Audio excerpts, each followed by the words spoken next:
It was the month of May. The spring of 1915 was running out. The spring offensives were turning into summer battles. There was no end in sight. Nothing like this war had ever been seen. It defied prophecy, it defeated understanding, it had escaped from the control of man. For 9 months now, every human endeavor had gone awry. For 9 months, all man's reason, all his ingenuity, all his science had produced only destruction beyond imagining, and sacrifice counted already in millions of lives.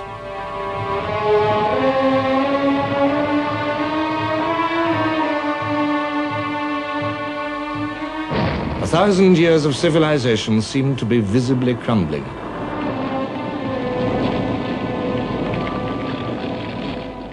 The insatiable guns incessantly demanded new victims.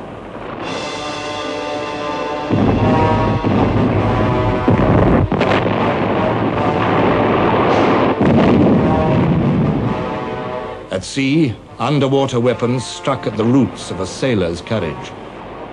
On land, the coming of gas, poisoning the very air that men breathed, seemed to reduce to nothing the virtues of bravery, enterprise, and skill. Not only the soldiers awaiting the dire chances of each day in their squalid trenches felt the war's impact. It reached into every village and street with its demands for guns, for shells, for men. It uprooted tradition. It brought pain, hardship, opportunity, above all, change. Now, Britain's years of tranquil security were over. The awakening of the British people was abrupt and brutal. It first took the form of scandal, a munitions scandal, when the news broke of the Army's desperate shortage of shells. The Times quoted Sir John French, Commander-in-Chief of the British Expeditionary Force, saying, "The want of an unlimited supply of high explosive was a fatal bar to our success."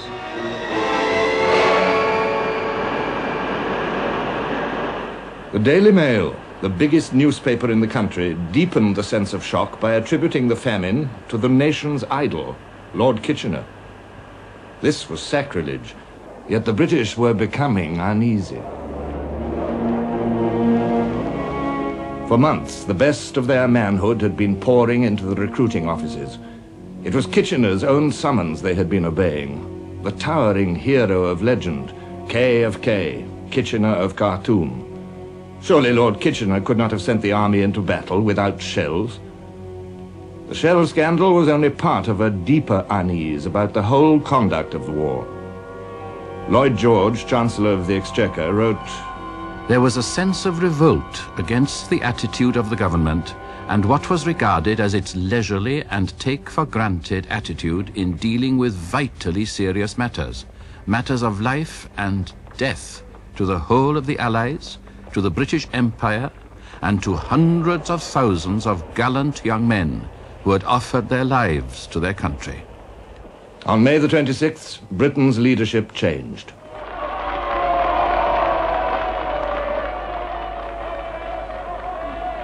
Asquith remained, but his government was now a coalition of Liberals, Conservatives, and Labour.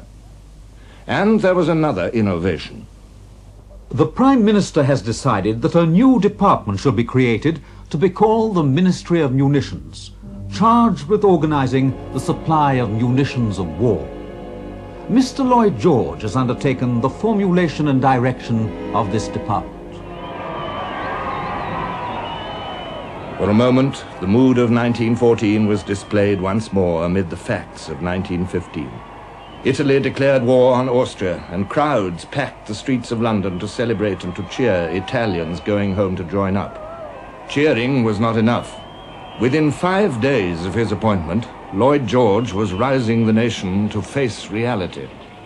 "We are fighting against the best organized community in the world.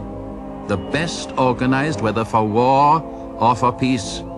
And we have been employing too much the haphazard go-as-you-please methods which, believe me, would not have enabled us to maintain our place as a nation, even in peace, much longer.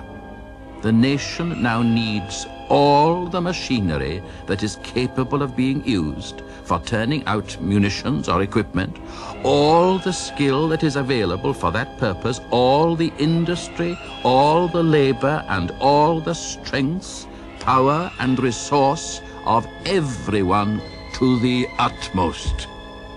War had outgrown battlefields. It had become the test of a nation's technology. The making of a shell case involves the metal trades, blast furnaces, steel works, iron and steel foundries, forges, stamps, drops and dies, rolling mills, drawn rod and wire works, and behind them the colliery and the iron ore quarry. It requires factories, and these in turn require machinery-covered electrical plant, factory equipment and machine tools, engines, pumps, turbines, road and rail transport, boiler making, and constructional engineering work.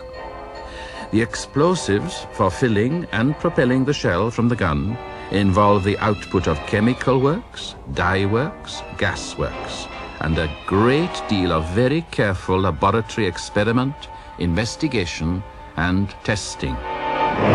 Germany lacked none of these things. Her industry, like her army, was organized on the grand scale. Her swift industrial growth had been based on science, on the ruthless exploitation of new ideas. Before 1914, German chemistry had supplied Britain with dyes for dresses and aspirins for headaches. Now Britain had to build her own chemical industry. There was a serious explosives famine, and without explosives, a shell was, in Lloyd George's words, just a harmless steel vase. Equally, it was harmless without a fuse. There were more than 50 parts in a shell fuse, parts that had to fit and work as accurately as clockwork. It was the big German clock and toy industries that made the fuses for the Jack Johnsons and coal boxes, which crashed on the British trenches.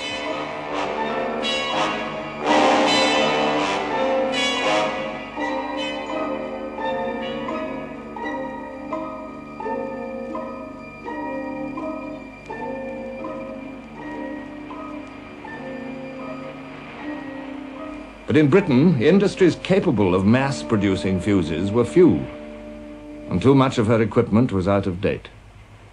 While Kitchener recruited the new armies, Lloyd George began to create new industries. On May the 27th, he walked into his office at the Ministry of Munitions to attack his colossal task. There was a table.